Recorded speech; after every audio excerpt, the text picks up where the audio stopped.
relentlessly. Join me, Toby Brooks, as I invite a new guest each week so that we can examine how high achievers transform from falling apart to falling into place. Joining me tonight, man who needs no introduction, Hall of Famer, Super Bowl champion, Coach Dick Vermeil. Coach, thanks for joining me.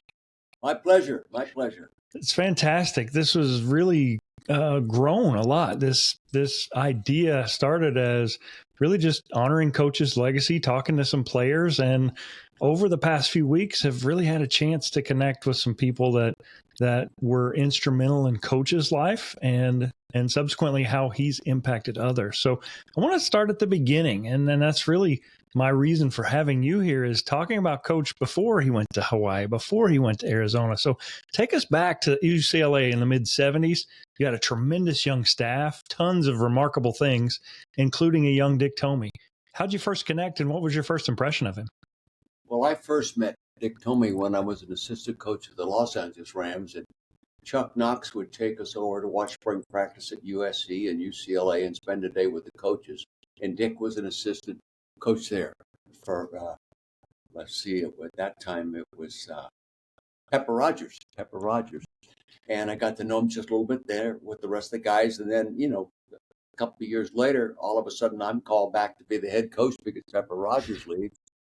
And I had a month and a half or at least a month to go or more with the Rams with my responsibilities before I could assume the head coaching position. So I kept 7 of Pepper Rogers' staff to stay there with me and assigned Lynn Stiles to be the assistant head coach and take over and be the defensive coordinator, which he already was, and then kept the other guys. And then a month and a half or so later, I show up as head coach, and there's Dick Tomey and staff, and from then on, we just grew together, and it's really easy to grow together with a Dick Tomey type personality, type coach, type man. And, I was so fortunate, very, very fortunate. And I'm so grateful today, many, many, many, many years later, that I made the decision to keep 7 of Pepper's 10-man staff because second year, we beat Ohio State, #1 team in the country, Rose Bowl. All of a sudden, I'm pulled away to go and offered the opportunity to coach the Philadelphia Eagles. Yeah. So that was the time I met Dick and really got to know him. Yeah, tremendous. I have a lot of good stories on Dick, even in 2 years. He was an amazing guy. He was very intense, very compassionate with his players, very loyal to his players. He didn't want anybody else to discipline. He wanted to be the guy. I can remember him being so tough on a guy that I would say, geez, nice. He defended the ball well, knocked it down, and Dick would be upset. He should have intercepted it, And it was, he was an exceptional recruiter. Yeah. Probably our best recruiter. Wow. He could recruit. There's just I don't think he lost a player the 2 years we worked together. Wow. And not many after that with Terry Donahue, And we'd have recruiting parties at my house on Sunday morning out in Woodland Hills, and we had a swimming pool. And I'm sitting there helping my wife get the barbecue going and all that stuff. And I look out the window, and Dick is demonstrating pedaling techniques we have about 14 guys there, some of them defensive backs, some of all positions. And he's backpedaling, and he backpedals right into the swimming pool. Clothes, watch, wallet, everything. Okay, now that was funny enough. But only Dick Tomey would do this. He climbed out of the pool, went right over to the spot that he backed into, and started lecturing again without acting like he even fell in the swimming pool. But he was an amazing guy that way. Yeah. Of course, he was very successful there. And then, like you already mentioned, went on to University of Hawaii for a number of years and did a great job there. And fortunately, he got the opportunity then to go to Arizona, and he turned that program around. Yeah. He did an unbelievable job there. I don't think they ever really totally appreciated the quality of work he did there. Sometimes administrators just don't know what they don't know. Yeah. But he did an unbelievable job there. And I was in broadcasting at that time. Right. So I would go in and spend 3 days in preparation. I'd go in on Thursday, watch them practice Thursday, be there Friday, do the game Saturday, fly home Sunday. And even got to stay close to Dick years after we weren't coaching together. And he did it. As fine a coaching job as it could be done at that place. He beat Miami, Nebraska, USC, all those schools, but he couldn't go to the Rose Bowl. Yeah. But he went to bowl games 6, 7 times Yeah. in this era that we're in. Yeah. When he leaves, they don't have a winning season for 7 years. Okay, so that shows. But even more, I think if you talk to people that Dick coached, he was far more than just a football coach. Mm-hmm. I mean, he left an unbelievable positive impression on the kids and the coaches that worked for him. He loved to coach the guy that wasn't quite good enough to be good enough. Yeah.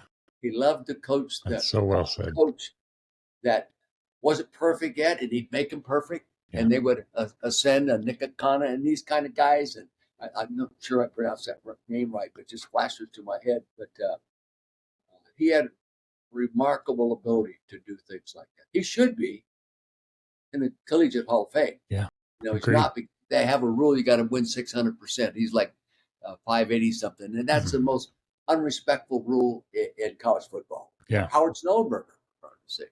Yeah. Whenever you take over a losing program, you know, it's going to take time to build it. And he built a program. Right. Today, Dick would be, I classified it as a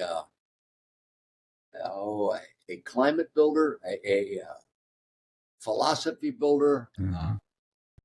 There's all kinds of terms they throw around in the National Football League. Like, you know, he can build an atmosphere in which people could win in. He just that was him. He didn't have to try. That was just him. You know, Right. and I'm so fortunate I got to know him and work with him, and then remain close to him all the way up to speaking at his funeral. Okay, Yeah. so. Yeah. I don't know. I know I'm rambling, but you know, I think so much of them, it's easy to talk about. Sure. Very much.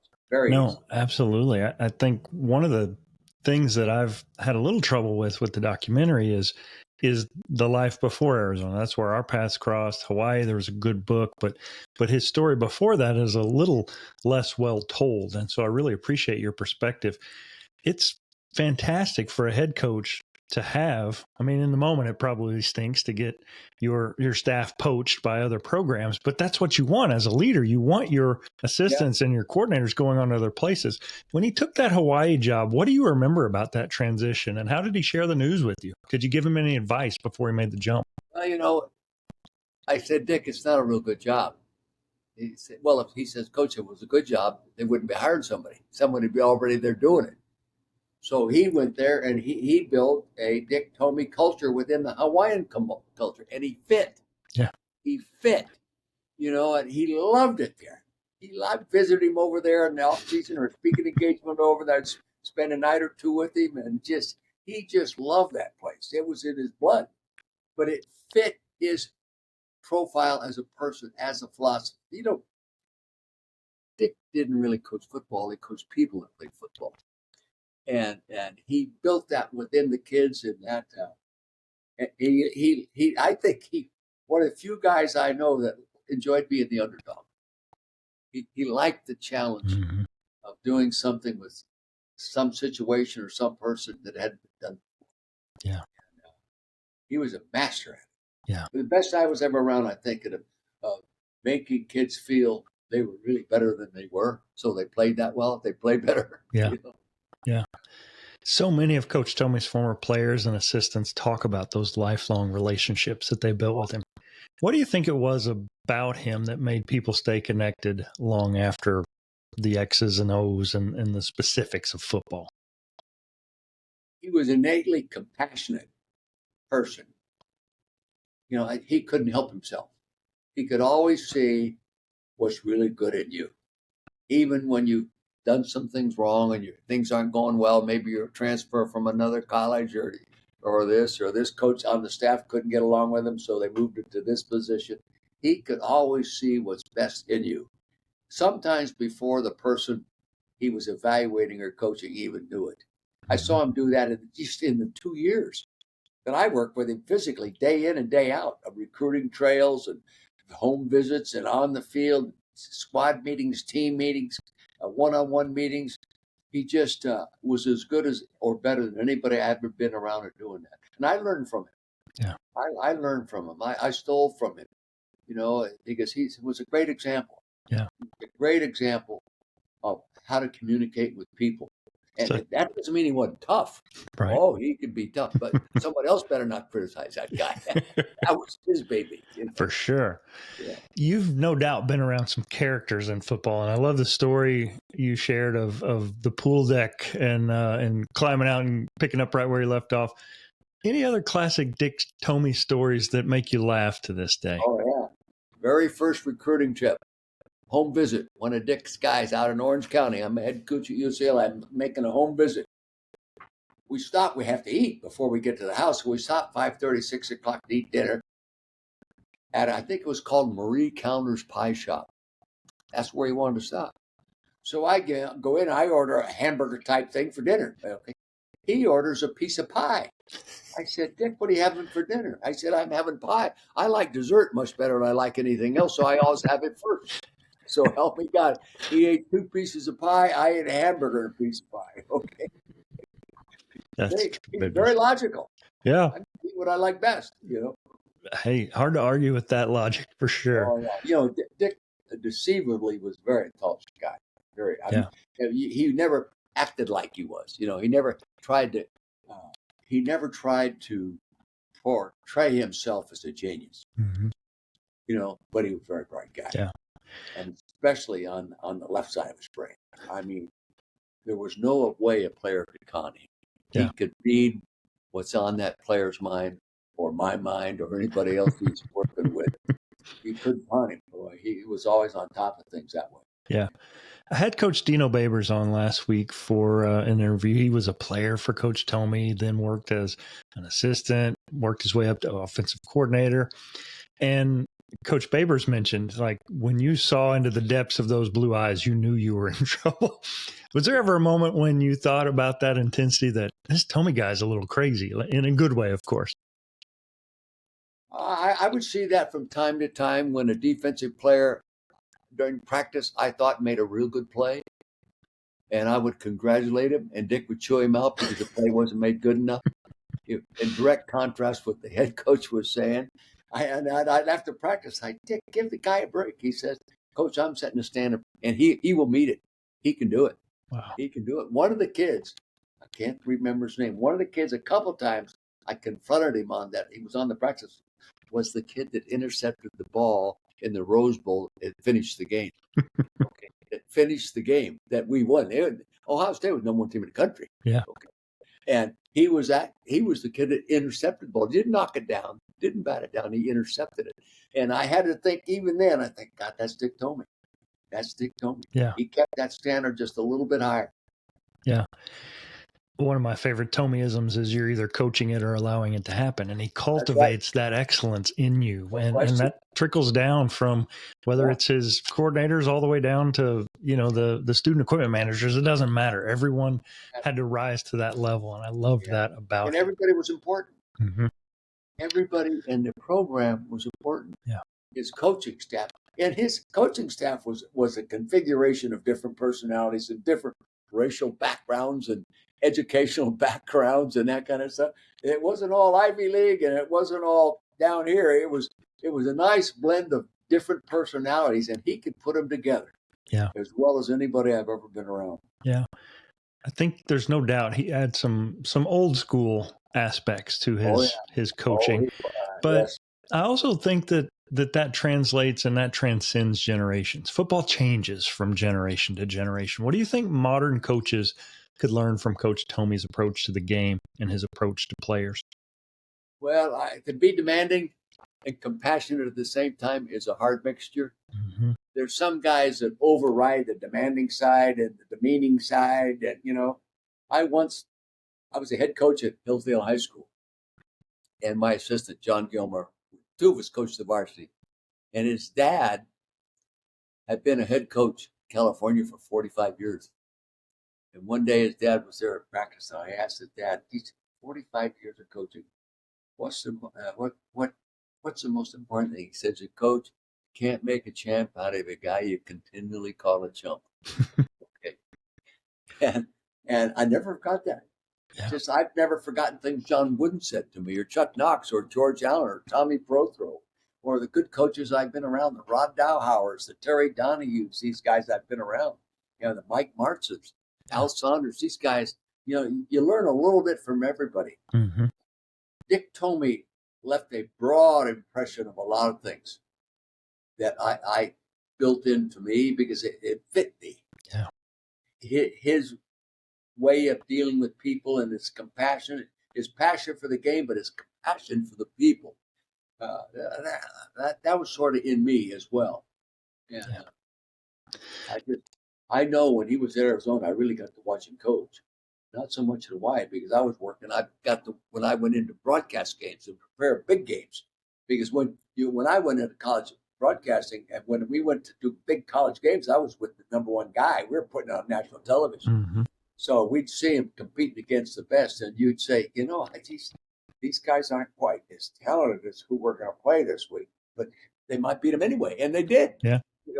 I think he's the only guy who beat Miami and Nebraska the same year. Yeah.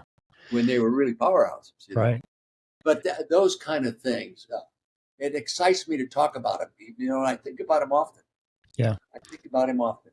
Yeah. I think in the years that have passed since his passing, his players, his coaches, his staff have really had a chance to kind of sit with and realize the impact that he had. And I think, speaking for myself, I know he had an impact on me at the time, but as I've aspired into leadership and doing other things, I realized just how the lessons he taught and the example that he gave really serves well, and it cuts across football. It's just people skills. And technically extremely sound. I mean, he was no pushover as a technician, X and O's. He was excellent. And he also recognized people that were excellent, and he would allow them to be excellent, and he would provide them a player in the frame of mind to be coached, to be pushed, to be demanded, to be disciplined, to be loved. Dick had no problem telling a kid he loved him. Yeah, that was him. Yep. Well, Coach, I sincerely appreciate your time. I know you're a busy guy. I got a lot of time. Listen, buddy, I've been retired a long time, and I'm doing okay. Well, your backdrop is definitely more impressive than mine. I can tell you that. You've built a Hall of Fame career. You've impacted so many lives. Looking back, what did having a guy like Dick Tomey on your staff mean to you personally?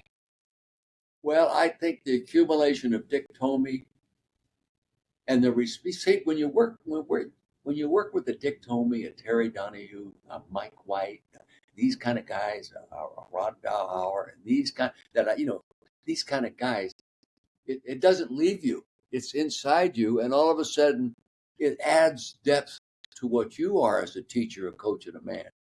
And I will always be just so grateful that I had the opportunity to really know him and know him well. I knew him on his biggest wins. I knew him on his most discouraging losses.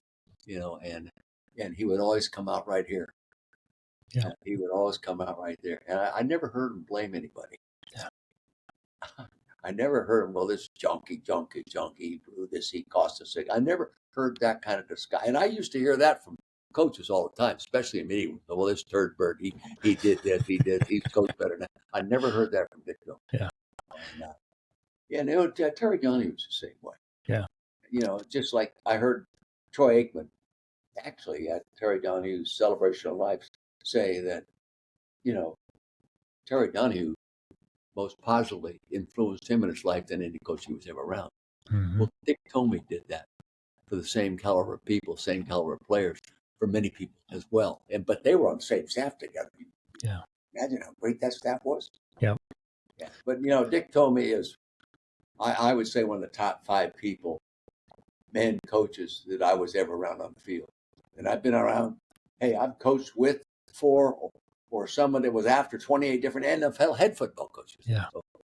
So I have great admiration for him, and I'm grateful for what he passed on to me. Well, Coach, thank you so much.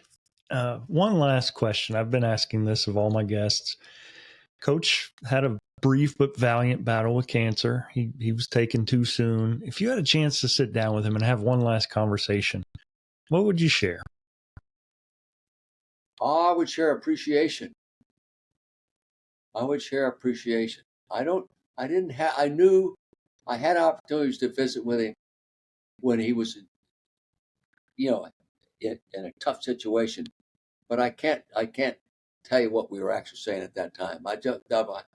Uh, but I had such respect for him, and I appreciate what he passed on to me. Okay, what he gave to me, and he's special. He's you choked me up to think about it, but yeah, special. Yeah, that's well said.